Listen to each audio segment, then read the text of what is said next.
А что такое музей Скансен или Скансен?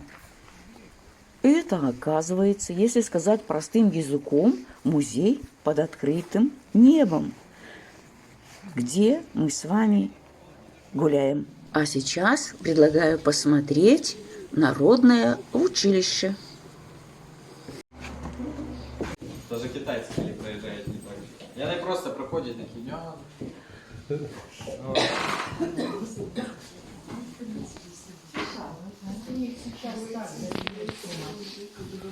Итак, глядите, у нас у такой школе, ну, звичайно, вчилися одинаково, коли народне училище, навчити тільки писати, читати. А тут не так, тут 4 роки, як уже в неким вишевшим установі вишейшій. Але в училищі тут чому? Читать, лечить, писать дореволюционной мовой, то есть церковно-славянской мовой. Потому что люди, ну, дети славянские, белорусскомовные, и треба ж все равно, каб яны сидели на посадах старосты или еще действовалось, або хто мел эдукацию, мог идти на старосту. Некие административные у нас посады иметь.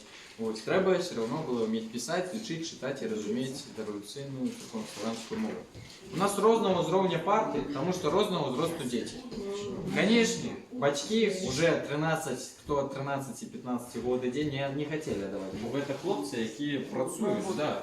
Так что старались там отправлять уже 7, 8, 10 лет, но 13-15 уже не хотели отправлять. И одночасово могли учиться несколько отделений. Тогда классы назывались отделениями. Наприклад, некий у нас предмет, один, наставник працював з ними як? Видавав самостійну працю, потім по 20 хвилин з кожним розпрацьовував працю. Ось, ну, занятки по часі длилися 10 годин, 57 хвилин, 58, а перепинки у нас 5-3 хвилини. Самі велізарні 7, ну а майже 10 хвилин, як можна там щось перекусити. І робили самі що? Робили отрава, чорнила і перо. З чого чорнила робили? Сажи. Сажи, да. А перо? Гусь. Або виривали, або подавали, як дітям подавалося? В лічильниках, да. Ну и назовите мне 4 основных арифметичных деяния. Сложение, читание. Заличено. Дошка, полоумная трубопоставка, дровляна, пофарбована в чорний колір, має функцію переворот. І ось тут у нас не повний дореволюційний. Повний варіант, ви можете бачити сзади вас, напечатаний. Им больше литр, чем у сучасной русской мовы белорусской. Слева и справа у нас репродукция с буваря Пинуа, а сверху Давид Школ. А вось так при народном училище жил народный наставник. Цукерки на столе. Друзья, всех благодарю, кто досмотрел до этого момента.